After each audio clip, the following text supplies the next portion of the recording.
Hey, it's No Prize Podcast. I'm the professor. That's Lucas over there. How Yeah, are you, yeah, Lucas? yeah. Freaking loving life, man. I'm still not going outside and mess around with y'all because some of y'all, I've gone out a couple times and going to the bathroom, and y'all still not washing your hands and taking care of the precautions. I think I'm gonna pull back.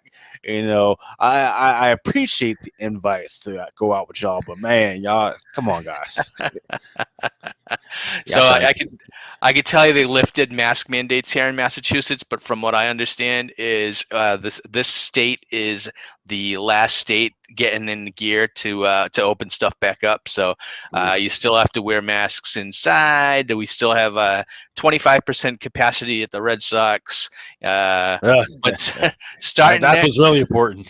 That's gathering at sporting events. Hey, that's true. We got playoffs going here, Bruins and Celtics, and people can't get in. Uh, but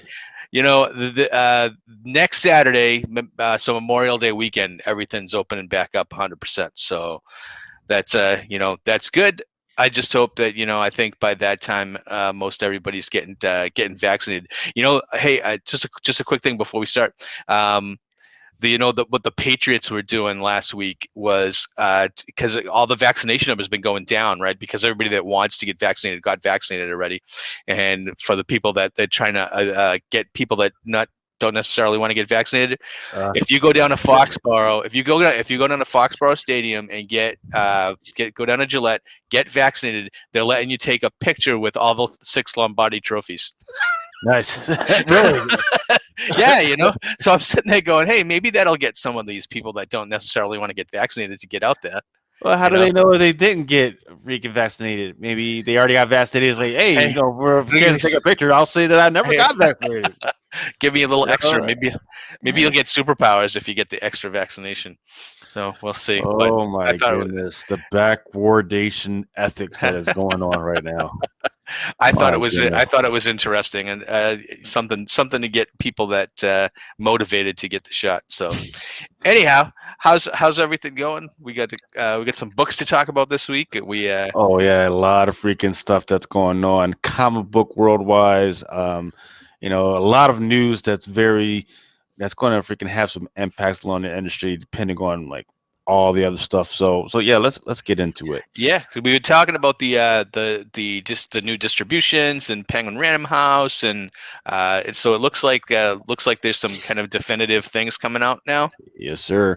Right. So, yeah, so for those who are, you know, fans of Comic Crusaders and the Undercover podcast network, you guys have already had access to the pull box. So, I'm going to talk about two things. Number one is Diamond Previews World. They've always had a box or a page where you could go in and you could order through us, and we would facilitate all that other stuff. We would facilitate the purchase and all that other stuff, or it would be able to facilitate through your own local comic book shop and purchase that way. What I didn't know is that apparently it was just the beta, right, and that it was not available to all the comic book shops. Well, Diamond has now decided that they're going to roll it out to everybody. All the comic book shops are going to have access to it. So you might want to check that out. Go to previewsworld.com, and you can log in, or excuse me, register, log in, and all the other stuff. If you don't have a local comic book shop to you, let us know. But you should have a local comic book shop that will have access to it, or they might have some other type of platform, whatever. But all this is really all facilitating the connection in between the customer and the retailer.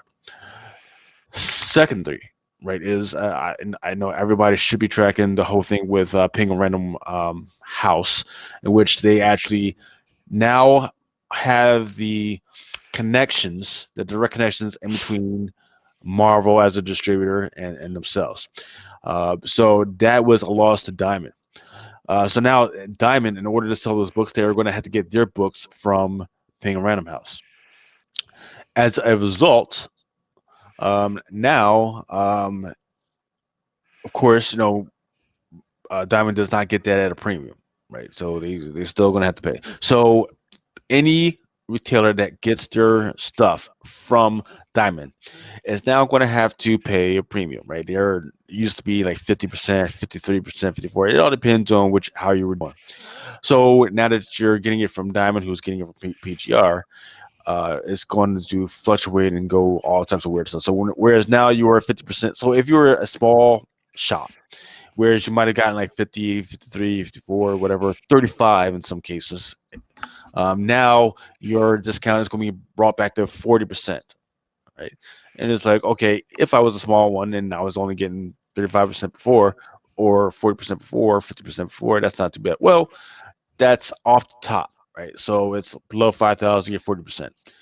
The other thing is shipping, right? So now they are going to charge a shipping. So for 2.5% of how much that thing should cost, that is now what they are going to charge. Not 2.5% of the discount, 2.5% of the retail price, right? So that definitely cuts into your cost as well, and cuts into your gross revenues. So that's 2.5% for print run, and 5% for everything else, so like statues, cars, excuse me, statues and toys and all this stuff. If it's a net price items, that means it's like bulk items such as cards. That's still 5% as well. So that's another tier as well. Compare Hmm. that to what's going to happen with PGR if you can get an account with PGR or a Penguin Random House. Is they are going to be offering a 50% off the top plus free shipping. So you got to figure in between. Hey, what do I want to do? Do I want to go PGR or do I want to go with Diamond? And I do have indication that PGR is making people get 1 to 2 to 3 freaking storefronts. So you got to have your normal website, plus you got to have your brick and mortar, plus you might have to have like an Amazon storefront or whatever. You might have to have like 2 or 3 fronts to apply for a PGR. So what do you think, Professor? This kind of raises a few questions for me. And maybe this is just because of my ignorance. First, uh, with this kind of a setup, why use Diamond at all? And my question, I guess, maybe I'm going to answer. Maybe I'm going to answer my own question. Diamond, you're going to have to go to for indie stuff, right? Not necessarily. PGR is going to be selling indie stuff as well. Okay. Lunar has got some. UCS has got some as well. So, So why use Diamond at all? there's Diamond Select. They've got some good stuff. Um, they, if you're having a hard time getting trading cards, the sports cards, you can go to Diamond and get stuff through them. Um, so that's one thing for the time being. Um, but yeah, if once again, if your main stuff is Marvel, which is the biggest part of the share, uh, PGR actually would be better than Diamond. But you got to figure if you can get the account. That's number one, and number two, will this hinder or hurt you? And I'm trying to think of a way where it would be better for you to just stick Oh, with Diamond right now. so here's because I mean, and I'm just thinking out loud because I'm not a retailer, but um, so this is going to end up where, so let's say out of all the stuff that a retailer is ordering, they're not just ordering comic books, they're ordering statues, cards, whatever, toys. There you go. Um, they're going to have to they're going to have to do split tickets, right? So they're going to have to get all the majority of their stuff from Diamond and not Diamond, but the majority of their stuff from Penguin Random House and get that 50% free shipping, which is going to cut down their orders to Diamond, which is going to drop their discounts and raise their shipping prices, right? So that it's like it's a no-win situation, right? So the Right. discount that you're going to get from Penguin Random House from everything else that you have to end up ordering probably through Diamond, you're going to get a lesser discount because you're not ordering as much, right? Right. And Right. and then that's going to eat away at the discount you're getting from Penguin Random House. So if it's a wash, it's a wash. But it looks to me like it's gonna be hurting people, in my Right. opinion. Right. Right. Right. So we're gonna have to see, man. Like I do not know where this is gonna freaking go, man. This is gonna be the most, and once again, we're turning to Penguin Random whatever house to deliver comics. No, sure, it's easy for them to ship books, but now we're talking about comics, right? Comics a little bit more delicate. Um, the customers want their books to be perfect. They don't want wrinkles. They don't want freaking bends. They don't want nick ticks or spine ticks or any of the other thing in the freaking books. So we'll see if PGR is able to handle it and handle the amount that they're going to we can get. So it's going to be interesting. So, but they've got some time to figure it out. They've got to like October 1st, I believe, is when they're going to figure it out. But as far as the retailers, and what the discounts the retailers are going to get, they should start finding out May 24th is when they're going to start finding out, and then we'll see how that works out. Hmm. But the most interesting thing is that it was yearly, right? So if if you qualified at one point, then you had a whole year to get that back up. Now Diamond is going to do it every 3 months, so every quarter. So you have to keep qualifying every quarter in order to get your number. Ooh. So that's Ugh. gonna be devastating. So Now that means that they're going to be pressuring the comic book companies, no more event books, more this, more that, to get to drive the fans to come in to buy. right, I mean, where you might have typically, like, maybe this spring is maybe we're not getting as many books as we get in the summer or the fall or the winter. yeah, Uh, so that wow. So to me, this seems like this might be the like final nail in the coffin for a lot of struggling retailers that have already struggled through the pandemic. right. And and I've talked to a couple of brick and mortars, and they were saying, yeah, um, that they were so glad that there was so many funds out there that tried to help them out.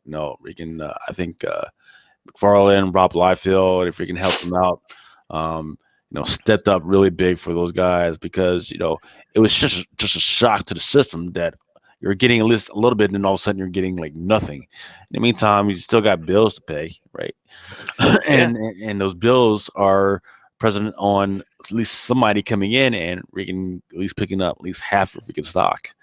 In the meantime, not only that, you still owe Diamond money, right? Which is why I guarantee you a lot of retailers are running to PGR because they would rather not owe um, as much but still get some stock. So man, this is going to be nasty. Plus, don't forget, at the same time that you had this thing going, um, Marvel and DC were selling a whole bunch of books hmm. to Walmart, right? Yeah, that's right. Yeah, Right, we're talking about some important books, whether it be Joker and Batman '98, first appearances. They were just freaking going over there, and then in the meantime, these publishers were pressuring the retailers to pick up those incentives, right? Those 1 to 25s, those 1 to 50, the 1 100s, only for speculators to not even care about that stuff at yeah. some point. So dirty, dirty, dirty. Interesting. Yeah. Interesting. And it seems like that the comic book world is changing around us, and only the strong shall survive. Yeah. So Well, I mean that is obvious when you got freaking the latest gimmick from DC, which is putting Fortnite codes, video game codes inside the freaking comics. Um, and then once again, when I was at the brick and mortar, that was the only thing that people were calling about. Hey, do you have this Batman Fortnite? Like, okay, that's crazy. Like, you don't play. You're 4 years old, dude. You're not supposed to be playing Fortnite. Come on now. Come on now. And then what's the latest thing from Marvel? They love doing all types of manga covers, and they're all into Peach Momoko and all this other crazy stuff, man. So, yeah. oh, Pride Month. Don't forget Pride Month. You know, Asia Huh? Pacific Month, Pride Month. Well, But, I mean, but that's that's the diversity. That's the diversity initiative that everybody's trying to be woke about, I guess, if you want to say that. But all right, let's jump over from what's happening in the Marvel retailer world, where we'll kind of get technical about that stuff. We have the M.O.D.O.K TV series that dropped on Hulu yesterday. Oh my God, I haven't watched the entire season. I'm going to admit I watched the first couple of episodes before my my 50-year-old brain started rotting out of my head. Um, but this is the first animated series that we're getting from the MCU uh, Disney Plus kind of marriage here, and it's I mean just after watching the first episode, I'm like, damn, now I know why it's not on Disney Plus, because it is irreverent. There's language, there's blood, there's gore. It's its ridiculousness made me laugh out loud a couple of times. I'm thinking I would have hated the show if it wasn't Marvel related. Um, but seeing the AIM soldiers being, and just having them really kind of be funny, and M.O.D.O.K has a family. We saw M.O.D.O.K they kind of played with the family kind of angle in the last limited series that we talked about. Um, but here they're actually introduced. He's actually married to a regular person, but Yeah. they have two kids, and one kid has one kid looks like M.O.D.O.K, and the other one is fine, and it is really kind of a weird show. Patton Oswalt, I think, knocks it out of the park. But you tell me what you think, Lucas, because I don't know, man. I was watching it and I was like, "Oh Robots. my god!" And it was the perfect blending of Pat Oswalt's humor and Robot Chicken. Yep. My goodness, like I don't, I'm not going to say I grew up on Robot Chicken, but I do know that a great big part of my adolescence was watching Robot Chicken, and the celebrity freaking death matches, right? And that's what Hmm. this felt like. This was like, hey, let's do something stupid. Let's do something abstract. Let's not make any freaking sense, and let's just freaking put something, and let's focus it around this one freaking character. That's what this was freaking about. Um, like you mentioned, the family. Once again, I've been tracking the family. I had a feeling that's what was going to happen, and that is the family that they all of a sudden brought off. And M.O.D.O.K had games number 1, and then they explained what was happening in number 4, and that they're not really family. It's just part of his programming and everything. So that's what's kind of interesting about what's going on here. Number 2 is that once again, people have been speculating about the whole Tony Stark thing. Hmm. The Tony Stark hologram makes its appearance. Bam. There you go. In this show, Yes, it does. It does. because Keep an eye out for it. we Have did an eye get out for it. Iron. Well, we got Iron Man in the first episode. Oh yeah, yeah. Excuse me. Yeah. Oh, you got Iron Man in the what? First episode. In the very Yeah. first episode. Right. Right. Right. So you got the yeah. We now have the Iron Man hologram. It may not be exactly how you think, but I know. So here's why I know they listen to me and my drunk ass. We can talk about it because they not only got that in there, they got Sinister, and they got a whole bunch of characters, and the one that I've been harping on and asking for like longest, Madam Mask. Oh, what episode is she in? Because like I I said, forget. I only caught the first 2 episodes. So if you're spoiling me right now, I'm gonna be mad at you. Oh no, no, I am by no means spoiling major plot storylines or anything. I'm just saying that it was once again these are characters that I've seen like sprinkled like way back in freaking certain comics, and they've been facilitators that make certain connections between certain things. And I was like, you know what? When that type of thing happens, they're probably at some point be make their way into the MCU, and boom, here we are. Um, there is M.O.D.O.K. I feel like what the main point of this whole thing was that they felt like explaining different facets of the Marvel universe. But now, right now, they're just starting kind of with the Marvel villains. Like, hey, what do they want? What are they doing?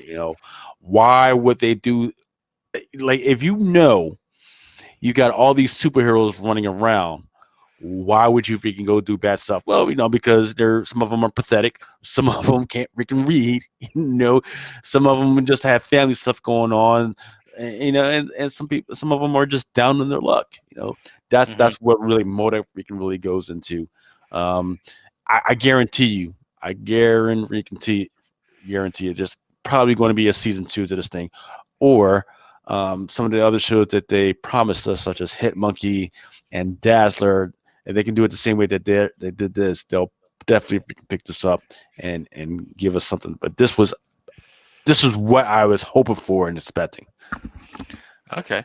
Well, I liked the fact that like some of the characters that they introduced in here I didn't expect. Like when they had when Super Adaptoid came out, and then I was like, oh wait, that's Super Adaptoid. But then the way he acted, which was he was like this super flamboyantly gay android.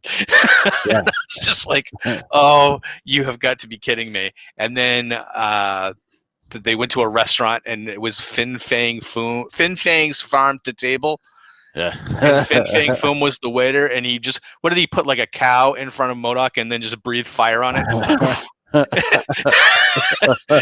was just like, oh, you know, it was one of those things that I was just like, what are they going to do next? And I think this whole thing that is going to be sight gags with maybe some B-level villains. And they're going to have fun with it, which, when I first started watching it, I was like, it's so ridiculous. And then by the end of it, because I was watching it with my son, and by the end of the second episode, I was like, I had the clicker and I was like, I'm kind of done watching this right now. And my son was like, no, no, no, I want to watch another episode. So that was when I was like, okay, so maybe it's not all bad. Definitely not geared towards you know the classic Marvel fan, because Right. the classic Marvel fan is not going to like this version of M.O.D.O.K. Right. But this is the Exactly. version of M.O.D.O.K that has been running around in Marvel Comics for the last 5 years. Oh yeah. Absolutely. Because I mean, Yeah. if you remember West Coast Avengers, we had Bro-Doc and some other. He was actually a member of the Avengers, and I can't even remember which series he was, but you know, to me, this is so ridiculous that I might enjoy it. Kind of like Deadpool. Like I hate Deadpool in the comics, but the movies work. This is going to be one of those things that, man, if you were going to make an animated kind of claymation type Robot Chicken series, what character would you pick? M.O.D.O.K. probably. Right. So Yeah. this might work. So I'm gonna probably catch the rest of the series this weekend, but I wanted to watch at least the first couple of episodes for the podcast today, and I was pleasantly surprised because I really wasn't expecting to enjoy it at the end. So, but now I kind of want to watch what the rest of what happens, because I want to see who turns up. Oh So yeah, there's a lot of great freaking jokes and terrible jokes, and it gets kind of dark sometimes, but it makes fun of it. And like, just like you said, it may not necessarily be for the classic Marvel fan, right? The guy, our older guys. But if you're like me and you want something to turn your mind off and it make you feel ashamed that you're laughing your ass off. This is the joint right here. Um, but what's concerning to me is kind of interesting is how much effort Marvel has been putting into M.O.D.O.K so far. He's been showing up in a lot of comics. He had his own series. yeah, He was the principal villain for the Avengers game. Right? that's right. Yeah, yeah, Monica was the is number two in that game, and now we got this thing. So, and each and every single one of those was done really well. The comic, yep. the game, well, his part of the game. Every time he showed up, there was like some crazy stuff going on, and this thing right here. So, it should be definitely interesting. I don't need them to push him into the MCU just yet. I think they're doing just great with what they're doing. But yeah, it shows you this is another hit. This is another hit, man. Just that picture that you have there with the AIM guy with the visor on, the the visor on the left hand side, where he's wearing that stuff, and then they had the other guy with he got his arm ripped off, and he's just walking Yeah. around with his arm was stitched up. He's like, where is everybody? He's like, where is everybody? Oh, they went to work on other projects. He's like, oh. He's like, yeah, so they working on other projects. By the way, I was wondering, since we're all alone, could you go ahead and fix this arm that you kind of sliced off for me? Like, yo, that just no chill with these guys, man. Really They good stuff, man. yeah, they did it. They did a really good sight gag with Pym particles, and just the stuff that they're Yes. pulling out. It was really really irreverent. I don't want to say that I loved it, but I liked it. So it was good. So I just so recommend it. I mean, they dropped this whole series on Hulu, so you can watch all of them. They're half-hour episodes, so you can take an afternoon and catch them all. What else are you gonna do? Loki doesn't drop until June 9th. Right. So I mean, hey, you got a couple of weeks to get your Marvel fix before the Disney Plus drops with Loki, which looks absolutely amazing. The more I'm seeing of it, Right. so and that this looks like it's going to be more wrapped up in the MCU than even WandaVision was. And moving forward, what's going to happen with the show? It wouldn't be funny if Loki messing with the timeline caused the creation of all the other Disney Plus shows coming, like She-Hulk and Moon Knight. Mm. Well, well, it almost has to, but I've been hearing more stuff about what's going to happen with Kang the Conqueror, right? Yeah. So I've heard that there's elements that are going to show up in Doctor Strange, that he's going to definitely show up in Loki, and all this other stuff. So I haven't heard about whether they're going to connect his appearance to the whole thing with the whole end game and all that other stuff, but I definitely know that he has to make his appearance. So it's a good time. Good time. All right. Let's take a quick break, and when we get back, we're gonna actually talk some comics. Let's. What do we want to do for ad today? There we go.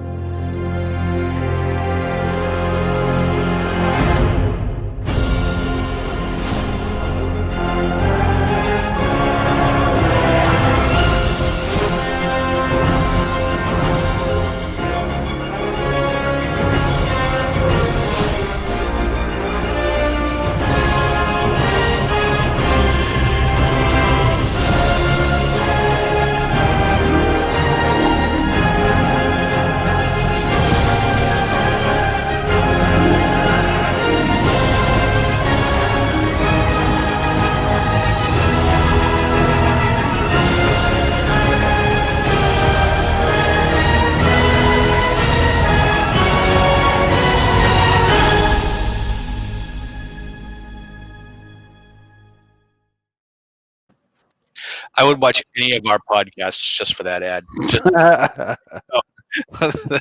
ad. All right. So let's talk some of the comics that came out this week. I was super excited, and I haven't seen a book go to the top of the bullet like this since since Immortal Hulk, which we'll be talking about the tie-in later on. But I want to talk Daredevil because, man, what Zdarsky and Chichetto are doing on this book really, really has my attention. And it moves as soon as I see this issue come in, it's right to the top. And I want to find out what the heck are they going to do next, because every issue that I kind of feel like this, man, they've got to get Matt out of jail. I kind of like the fact that he's in jail because of all the stuff that's happening around him. I Yeah. love the fact that Elektra is Daredevil now, and I'm not ready for that to change. Right. Other stuff going on with Elektra now has her Robin and Alice, There where you go. which is kind of creating drama there. You have everything that's going on with Matt in jail. Matt was stabbed, so he was in the infirmary. But now you have Foggy coming in, going, "You stupid mother effer! What are you doing?" Was just sitting there, and then we have Cole, the cop, who has kind of over the course of this series has moved from an enemy to an ally, and Cole understands what Daredevil's trying to do, and understands that Daredevil really feels bad about killing an innocent person, or killing someone, which is why Daredevil's brain is like, you're staying in jail for the 2 years, you're serving your time, you're paying your debt to society, and and there's a scene in here where Cole just sits him down and is just like, dude, your friends are trying to get you out of jail legally. They're trying to get your sentence commuted and just take the deal. And Matt's like, no, I'm serving my 2 years. And where you kind of see it, right? You're just like, I'm like, dude, on one hand, I'm with Matt, right? He's doing the heroic martyr thing, so you get his motivation, but then you get everybody else's motivation is just like, dude, we have to get out of here. We get you out of here before someone kills you. Right. Yeah. Right? But then on top of this, you have Kingpin running around being Kingpin. You got Typhoid Mary coming out, and that's going to end badly. They bring back Bullseye by the end of this issue. And I'm just sitting there, and remember a couple of weeks ago we talked about Amazing Spider-Man, where you needed a scorecard for all the characters, and none of them made sense with what any of the other ones were doing. This is how you do it. This is how you have a long list of characters that you have to keep track of, but every single one of them is there for a reason. There And you go. Yep. you are just pulled right into this story. You're in it. You're in it. And I'm looking at it. I'm like, Mike M.O.D.O.K, they bring back Matt's twin brother, Mike, who, you know what? I didn't even bother trying to remember whether or not he's a clone or whether or not he's an actual twin. Right? Like I remember they did something with it a year ago, and now he's back. I'm like, I don't even care. I just love that he's walking around pretending to be Matt, so that Daredevil, so Matt can keep his identity secret, but he's also being a dick, and he's still a criminal. Yeah. I'm just like, this is a fantastic series. Zdarsky's got all his ducks in a row in this. I don't know where it's going. I don't know how it's going to end up, but I don't care. I love it. I don't want it to end. I want Elektra to be Daredevil for the 2 years. I want Matt to spend 2 years in jail. I'm ready for it. There you go. I want it. Keep it going. Keep it going. Look, you hit it right on the head, man. Everything has a purpose. I think the only thing that they missed out on was right before this whole thing started, Matt was involved with the boss lady or the wife of an Italian mobster. Yeah. If you're going to have his brother show up pretending to be him, it should have been, hey, now the brother is hooking up with the boss lady. That would have been another mess for him to fix when he freaking got out. Well, that still might happen. Yeah, it's kind of funny, but I mean, when you think about Mike M.O.D.O.K, and you see him in the first couple of pages of this issue, and he's kind of a slimeball, but when you look at and I'm going to throw this up there. Matt M.O.D.O.K is kind of a slimeball when you look at it. When in his whole history since the '60s, Matt M.O.D.O.K really his love life has been one mistake after another, and he's had affairs on his girlfriends, and he's been kind of let little Matt follow him around. Little Daredevil, he's just kind of followed him around. He's been a typical dude, really.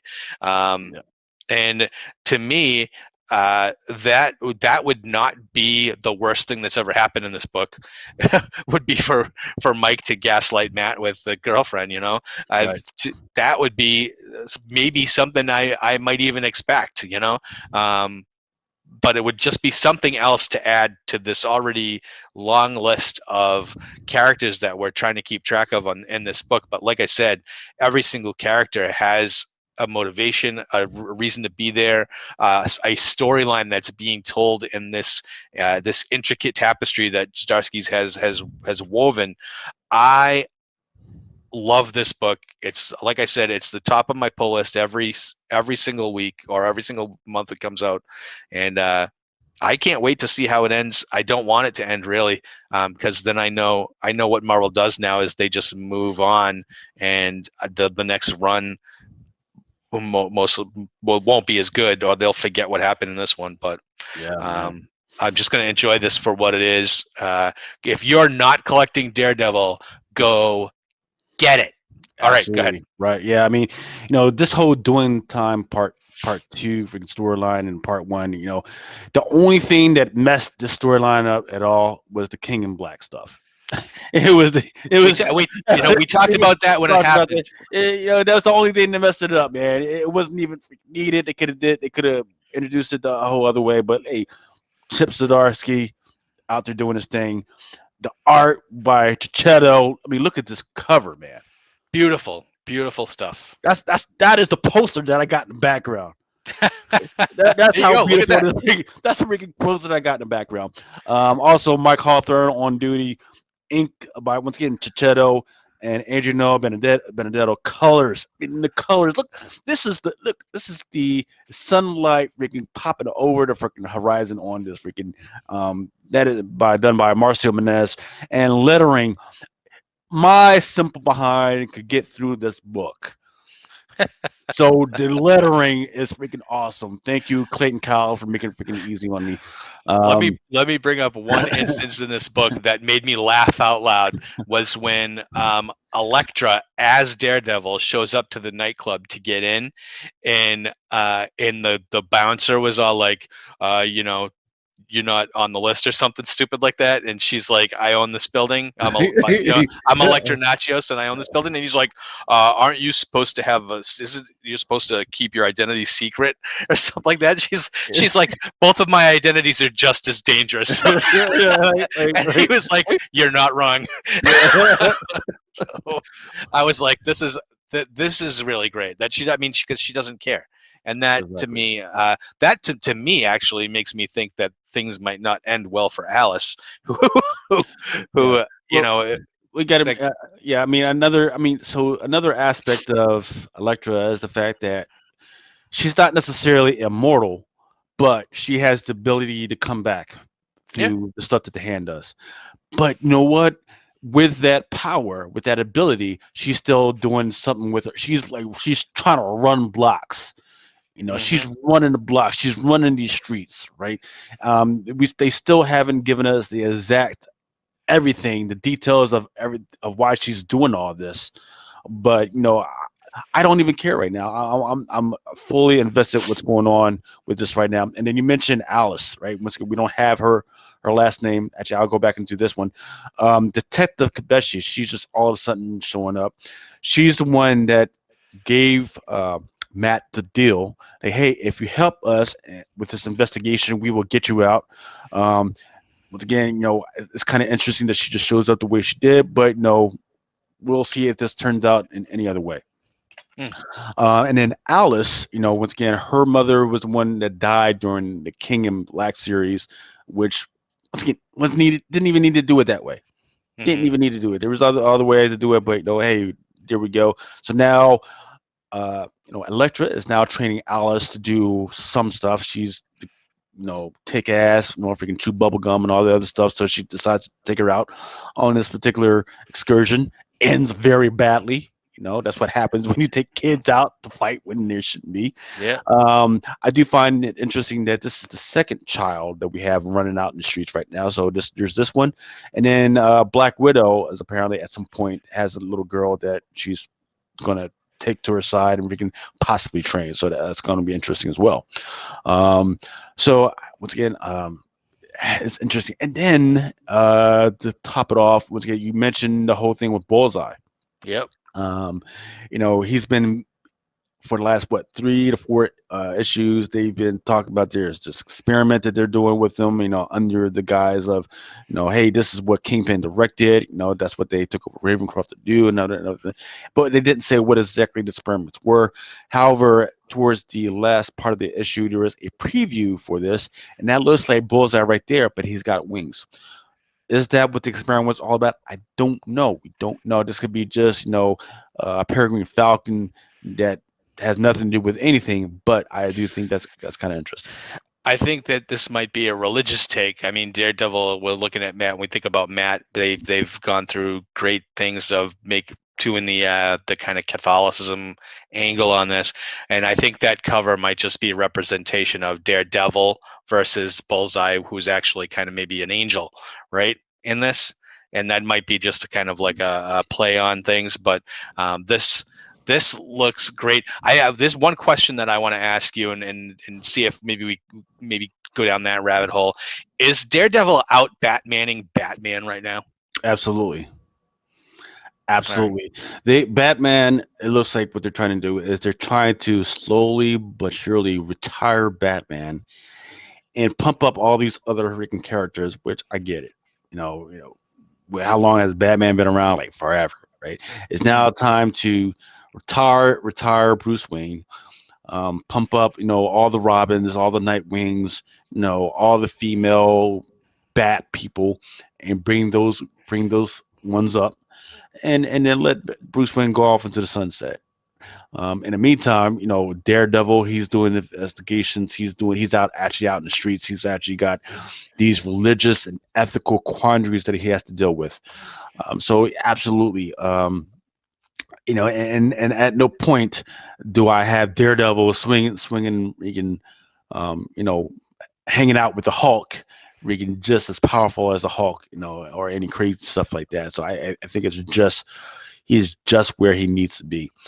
Here is an interesting thing to ponder, is that once again in Amazing Spider-Man, um, whatever, there is a current storyline in which the Kingpin he's been messing around with the tablet of life and death. Yep. In the life and death tablet, it can bring back whoever you want and everything. And supposedly he brought back his son. Here's the deal: the character he brought back, we still haven't seen his face. So So okay, and I was just taking it at face value that that was really his son, the Rose. So, right. um, I mean, maybe, yeah, maybe it, it's not. well, I mean, it could be his son, but with the body of somebody else. Yeah, yeah. I mean, it's the stuff they're doing over in Amazing Spider-Man. Like I said, you can't really keep track of everybody that's running around in that. Exactly. And I mean, and the Kingpin in this book compared to the Kingpin running around in Amazing Spider-Man, it's the night and day. Yeah. But I could just consider them two different characters. But I mean, there's other characters where now is Kindred really Harry? We don't know because Harry's in jail with Carly now, and Kindred was being held by Kingpin. So I don't know, or being held by Norman. I don't know. It's just I don't know. It's like I said, I can't keep track of all the characters. It's amazing, but here. You actually need to keep track of them because they all have something to do. So yeah, like I said, can't recommend this book anymore. Enough. Let's let's let's move on. So I want you to school me on Immortal Hulk. Okay, so you Uh, wanted to do that now? Okay, so yeah, let's stand do by. Immortal Hulk, and then we'll wrap up with Fantastic Four life story. Um, yeah, but Time of Monsters that came out this week by Alec Pecknadel and Al Ewing, and then with art by Juan Ferrara. This book reminded me of the Million Year Avengers, where they're just trying to tie these forces into the current Marvel universe. Now, everybody when I was growing up in the 70s, everything that I thought about superheroes in Marvel was everything was birthed from the atomic age, right? They blew up the bomb, and that's where the mutants came from. They blew up the bomb, and then all of a sudden, all these people started getting powers. Spider-Man, radioactive spider, gamma bomb, Hulk. Um, so now we're going back into the BC times, and they start explaining to us that that might not necessarily be true. Yeah, Yeah, and you said this was a lot to unpack. yes, sir. So So, you so tell right, me what catch me up here. right. So, we've talked about this whole thing, and right there, right on the cover, that's that green door. So the green door is a portal to the below all place, right? So whenever the Hulk dies, he gets chopped up, killed, whatever, he goes to the below place. And what Al Ewing has spaced out over the last 2 to 3 years is that um, there's all types of creatures and things that are happening all over the right. There's all types of Hulks, right? And a lot of those Hulks are actually aspects of David Banner's personality. Like they've gone into his social, his antisocial disorders and disorder and psychological order, this and this and all those are just different aspects. So Jim Joe Fixit is down there. All even David Banner's father is down there. The leader is down there right now. And then every single person that is a gamma creature, when they die, they go to this place, right? So it's like, oh, great, that's kind of crazy, but all right, that's fine. Now they're saying that the Hulk was not the first person, nor was it in any way connected to anything gamma. Right? They are telling the story about the Anunkai, right, which is an ancient tribal village from ancient Mesopotamia, what was like 25 to 30,000 BCE, and they were having a hard time. They were, they usually everything was, plentiful and perfect and everything, but they were having a hard time. Things were getting kind of scarce. It was a whole drought. So the tribal leader took his son's friend, once again, his son's friend. Remember, it's Gay Pride Month, right? His son's friend out to out to have a talk with his son's friend over by this historic cave feature, right? There's like a big hole in the ground, and he starts telling them about, the history of the gods and about Gaia, right? Once again, and I've talked about Gaia a lot.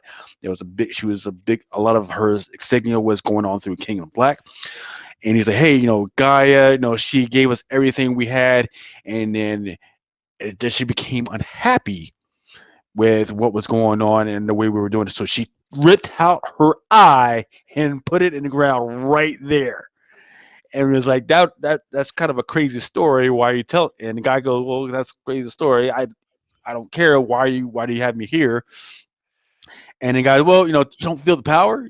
There's so much power in this freaking place. And in order to get what we needed back, we gotta engage the power. And he kicks the dude off into the hole, and the guy dies inside the hole. Well, what happens is the guy actually goes to the below all place, and he meets the one below all God. Again, that is the opposite guy of the above all guy. So that is like he was like a solid guy. It's the first time we see the guy in a solid freaking mask, and he says, "Hey, no," he says, "I know what happened to you. If you make a deal with me, I will return you to your where you're supposed to be. Plus, I will give you freaking power." The guy says, "Yep, bet." And the guy comes back, and he now looks like this. He looks like a big green hulking monster with freaking horns. And the guy's name is Tammuz. Once again, Tammuz is an interesting name for this character because there was an Anunkai god called Tammuz, who's got all types of weird religious freaking things that's happening with him. The elder's name is also interesting because his name is the name of one of the other uh, religious gods from another freaking tribe. So let me go back into this. What happens? This guy comes back. He's all hulked up and everything, and he wants to just run to his tribe and say, "Hey, I got you. Things are going to get better now." But all they see is this big green freaking monster that just appeared out of nowhere. So of course they freaking kill him, right? They freaking kill him, and then they say, "Oh well, this is meat from the god, so let's freaking eat him," right? That's not the first thing I would do with a green monster, but hey, that's just me. Well, they want to gain his power, right? That's an old tribal thing that if they ate the flesh of their enemy, they actually gained their knowledge, their wisdom, and their power. Sir. Um, the so while they're eating him, right, they're like, "Oh man, this is going to be so make us so powerful." Now that we've got this power, as soon as we get the power, now we're going to go and go over to the people with the clamshells, and we're going to freaking take over their whole village. Now, the people with the clamshells, those are the people of Atlantis, right? That's Atlantis before it actually sunk in the ground, pre cataclysm, and that's what they're freaking talking about. Um, and then the other thing is the elder wizard. He once again he was a religious god and everything. So whatever happened from here sets him on the path to becoming Baal, um, which shows up all over the freaking place. Baal, we know him as the devil, and Satan, and all this other stuff. So this is where it all starts, right here with this particular event right here, according to the Marvel universe. And I'm kind of distraught that a lot of people are just ignoring this and ignoring the religious and historical significance of this. But hey, that's where we are right now. So reading through this, and then there's that secondary story with the whole scarecrow and everything, not needed. I don't know what that was all about, but hey. Uh, Yeah, that didn't fit with the rest of this book. I didn't necessarily think Scarecrow as like a time of monsters. I don't Yeah. consider Scarecrow a monster, so yeah. So No. the question, I guess my question is maybe the double meaning of this Time of Monsters book, because when they say Time of Monsters, do they actually mean Tammuz, or do they mean the rest of the tribe that killed him and ate him? Exactly. Right. So another thing that you got to think about and ask yourself is, there were bones all over the tribal village. Yeah. So Tammuz was not the first sacrifice. Yes. So So that that's means that there's more monsters out there. There's more stuff out there. It's I it sent chills down my soul if we can think about what Al Ewing is implying about this whole thing. So right now, there's not just this green monster that's out there. There's a whole bunch of them that are just spread out, especially at the Blue Wall place. Yeah. So I mean, we'll see. Now they did announce Immortal Hulk is ending. We've known this for a while, that it's ending with issue 50. That means that we have what, 4 issues left before Al Ewing's run totally wraps up. So I know that probably over the next couple of podcasts we will be sending Immortal Hulk off in style. This is a book that we've been recommending for the last 3 or 4 years. This has been, like I said, with the exception of Daredevil, this has been on the top of my pull list every single month it comes out. It's been a great ride. I can see where it's time for them to want to kind of change direction, maybe, Mhm. because Al Ewing has really taken the Hulk into left field. Like, I mean, he has it's almost like you can't use him as a superhero character anymore. He's more of like a man thing Yeah, type force of nature now. And it's been great to have the horror angle. Even when they've tried to work in the superhero angle back in, it's not really working. I kind of think it's boring now. So I'm hoping that when they kind of do rein the series back in, that they kind of keep the quality up, because I kind of feel like there's gonna be Al Ewing. We're gonna talk about Al Ewing for a while on Hulk, and then there's gonna be just everybody else. yeah. I So mean, I thought it was going to be impossible to keep up this type of quality, yeah, but no, they're still going. And you can tell how hard it is by the way that the whole King Black thing flopped and the way the whole Donny Cates projects have flopped. But Al Ewing, he's kept this freaking strong. Just stay with one character, develop this guy out, and just give us more history. This is freaking awesome. yeah.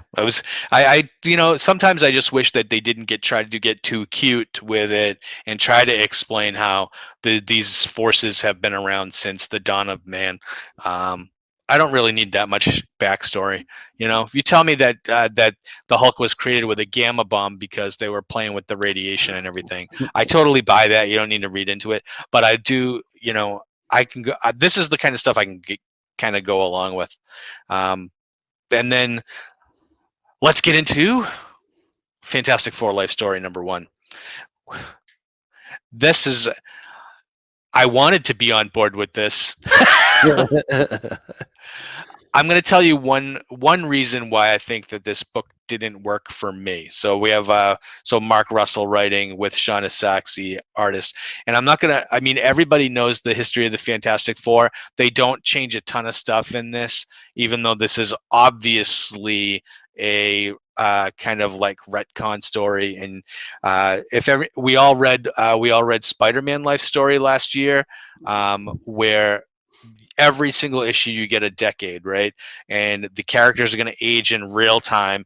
And of course, since Marvel started in the 60s, we're going to get all the way up to the 2020s. So I imagine by the time we get here, Johnny and Sue are probably going to be the only ones left, right? Because they'll be really old. Yep. Or we already have Reed and Ben that are already middle aged by the time they come in here in the 60s. So I imagine unless something happens, they'll move on from them. I'm going to tell you one reason that this book didn't work for me personally, and that's one of the small changes, and it ended up being a huge change. The more I thought about it, is the fact that when they are going to hijack the spaceship and go up to space, they recruit a previously unknown person, Ben Grimm. This is the thing that messes with me because the Fantastic Four, at its core, is a story about family. And even though Ben wasn't related to anybody in the Fantastic Four, Reed and Ben knew each other from college and they were best friends the Yes, entire sir. time. And here, bringing Ben in as a complete and total stranger and without even really knowing each other, they go up into space and Ben becomes a thing. The whole thing that gives Ben his humanity is this horrible thing that happened to him, and his ability to look past that and choose family and his friends over the torment and depression that he's dealing with because he's not human and he can't look human. And in this book, they really kind of use that as a story piece for him to kind of betray the Fantastic Four, and that the end of this story is actually pulled from a story that Lee and Kirby did back in the 60s. And I don't know if you remember this, Lucas, but there's the story where the Thing switches bodies, Yes, sir. switches bodies um, with the scientist in this book, Yes, but sir. in the story in the 60s, it was just an ex-con, right? He was just some jabroni that Right. ended up switching with Ben. And then they have the story where they go into the negative zone, and then Ben, not Ben, but oh, there you go. You were prepared. Um, Yes, sir. they end up in the negative zone, and this is when the character that's the Thing now realizes that these people are really heroes. Ricardo Jones is a play on Rick Jones, right? Yes, sir. Yes, sir. But Yeah. anyway, in this issue, where I mean, it pretty much ends the same, where the Thing character ends up sacrificing himself in the negative zone to save Reed. The same thing happened, but they took the humanity out of that issue Right. by having Ben not be as emotionally connected to the rest of the Fantastic Four as he should have been. And I don't know if that's intentional or if that's going to play out in future issues. But to me, it really it kind of stabbed the heart of the story right in the chest. You know, I just think it ruined it. It kind of took the emotion out of it for me. I kind of like the ideas that they used with Galactus. Galactus actually looked scary in the yeah. Jesus Christ. Have you ever seen Galactus look more menacing than that picture? Like Oh, when he eats during the planets, 70s, there's some Marvel stuff out there that's even crazier than this, man. But yeah. I'm telling you, I've never seen Galactus look so ready to eat the planet. Um, that look just really gave me like I'm gonna have nightmares over that look. But anyway, on the whole, where I thought it was well written and the art is really good, which I think yeah, Johnny would have a problem with this because when we were doing Life Story for Spider-Man, we are like, okay, well the '60s issue should look like Spider-Man did in the '60s. It Mm. should look like Ditko. Here, I think yeah, I think the Fantastic Four issue in the '60s it should be Kirby-esque, right? At least Right. That's true. I don't think there's any issue uh, prior to Yeah. 1968 that Oh, Kirby didn't draw, right? yeah. True. That's right. Because yeah, I mean, look at how the stars, the planets are drawn here, and Yeah, then look how this was actually drawn. yeah, that's This is the photo. this Yeah, is the photo of the how it was actually drawn. So yeah, damn, I gotta agree with you on that one. Dang. All right. hey, Um. I think that's where I think they dropped the ball on this. And the thing, I was thinking about this morning, right? So Fantastic Four, when you think of Fantastic Four in the '60s, was Kirby, right? Fantastic Four in the '70s, you had Buscema, you had Rich Buckler, and you had George Perez at the end, and then in the '80s you had John Byrne. There's to me there's very distinct looks for those artists that you could I think at least attempt to make it look like that. They're very distinct. And then of course you get into the '90s and you could pick the different looks of Walt Simonson had a good run on Fantastic Four, and Wieringo, who is a legend now, had a short career with Marvel, but was legendary on FF.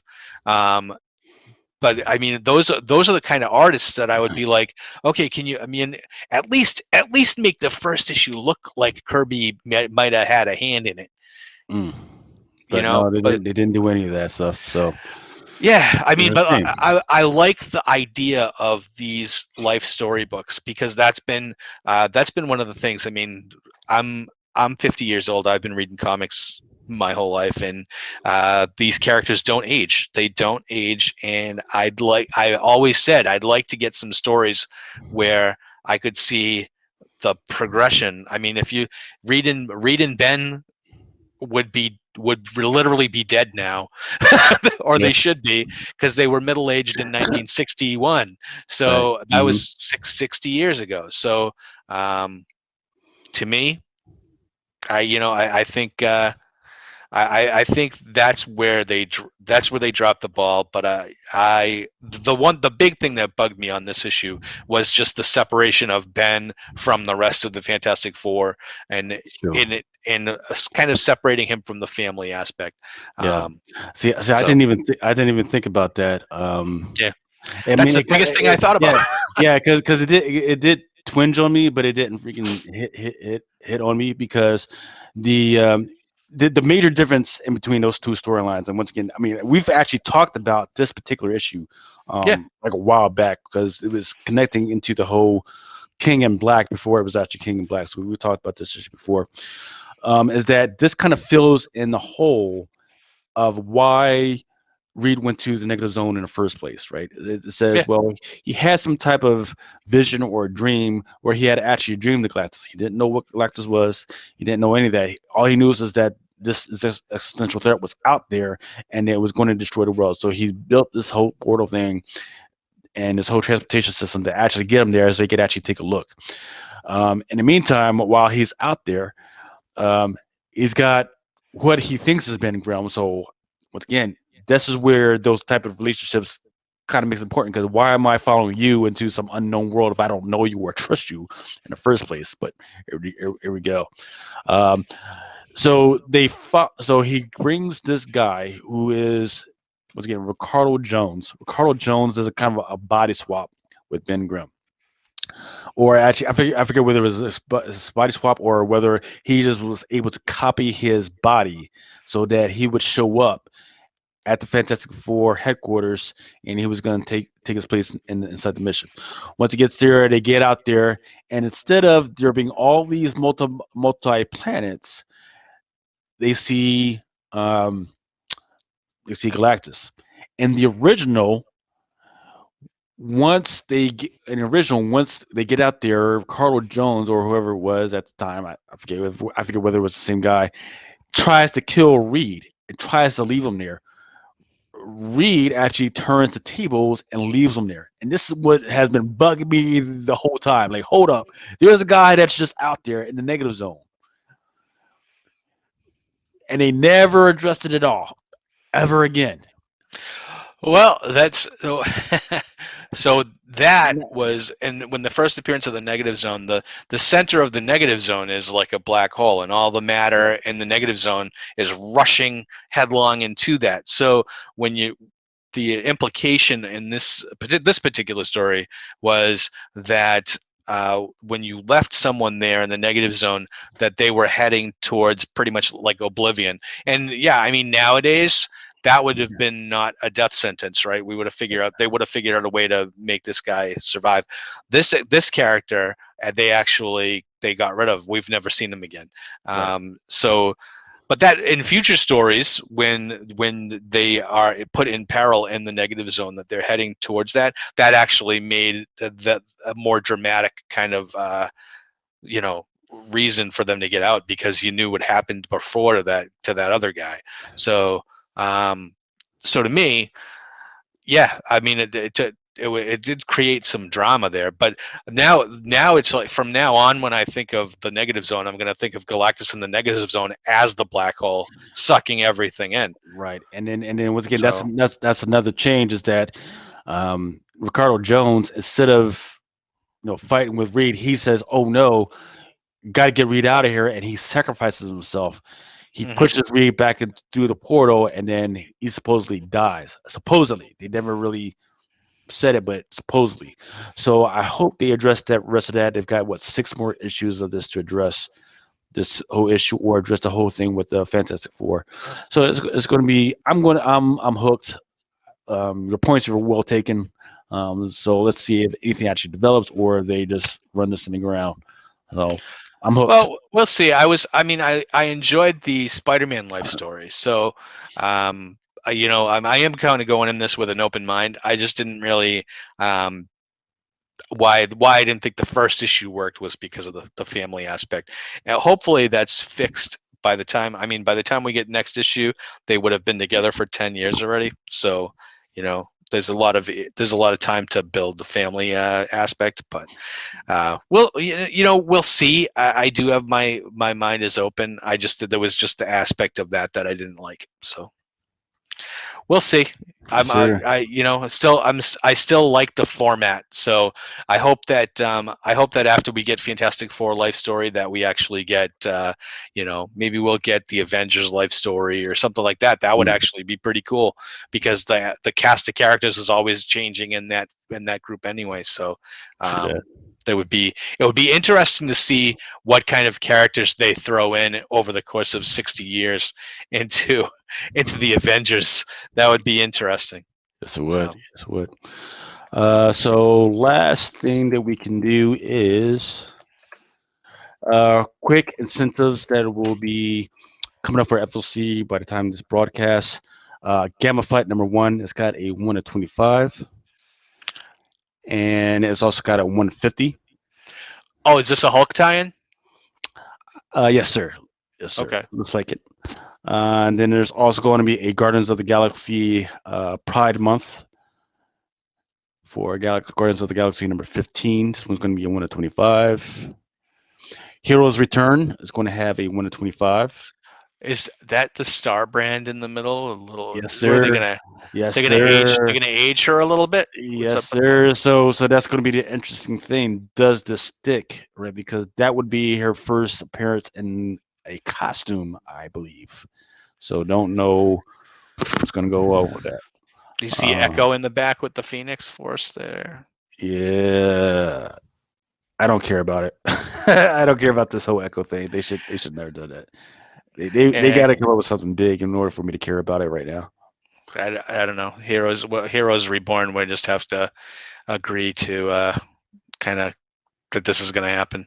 Oh, I love that cover. Yep, this one's a That's a 150, I believe.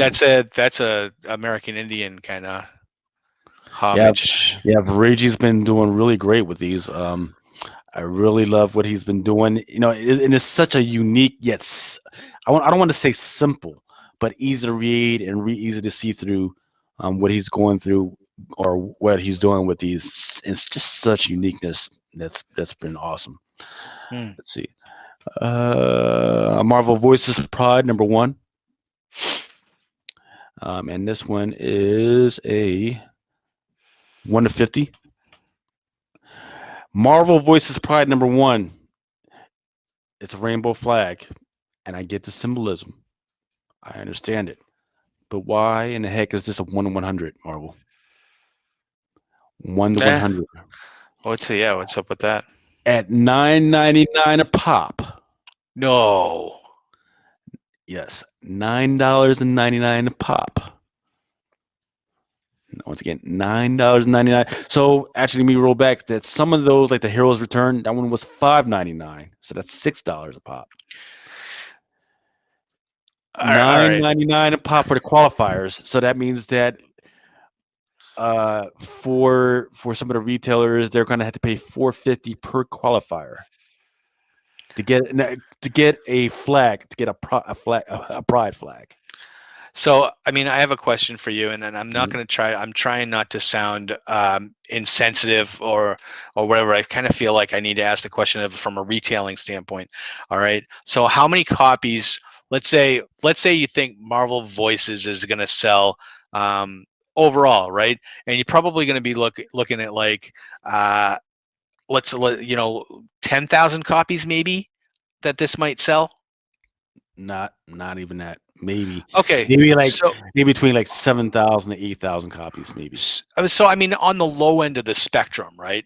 So let's say 10,000, just to keep it a round number, Okay. and then from the people that are going to collect the Pride book, right? So let's say every person that buys this book, um, the I mean, if you're I think if the any kind of like gay, lesbian, any LBGT, they're going to want to pick this book up, right? And maybe they're going to want the rainbow cover, right? But even then, that's that I want to say is a minority on the people that are 10,000 people that are going to pick this book up, right? You'd think that, um, 10,000 people buy what I'm trying to think of, like let's say Ms. Marvel, right? Okay. Ms. Marvel probably sells about 10,000 copies, right? Right. Like around 7 to 8,000. Yep. So I would say probably, want to say maybe 10, maybe 10% of those people that buy Ms. Marvel are LGBT, right? Okay. Right. So I would say that this book, even if it sells Ms. Marvel numbers, 10,000, say 7,000, 8,000, the people that are going to pick this book up, I'm trying to figure out why they would want to put out a 1 to 100 variant edition that's going to cost someone $10, you know, but if even the regular book at is the regular book $10 too? Yes. No. So this book. So once again, in order to qualify for this book, the retailers are going to have to buy 100 copies of the qualifiers. There's 13 qualifier books, Oh and my each goodness. each each book is $9.99 to the customer, or say maybe $4.50 if they can get that good 50% discount. And then after they get those, they still have to pay another $9.99 for this book. Now I understand what Marvel's trying to do, right? Because they are trying to create. They want to tap the diversity market and the LGBT community and all that. But I mean, they can't keep a book like Iceman out, right? That Ice they published Iceman for 5 months, and I'm sure the numbers on that book were pretty dismal, you know. I just Yeah, don't. I mean, at some point, don't you think Marvel has to think that they have to err on the side of we need to make money on this? they are making money somehow, some way, right? They're I just don't know how, other than gouging retailers, sending a shock to the system, say, hey, you got all these exclusives, and then what'll happen is the retailers will say, no, we're not freaking getting all these, and all of a sudden they have a hot book, and then the customers are coming in looking for that one hot book, and you say, well, how come you didn't get the book? How come you didn't get this hot book?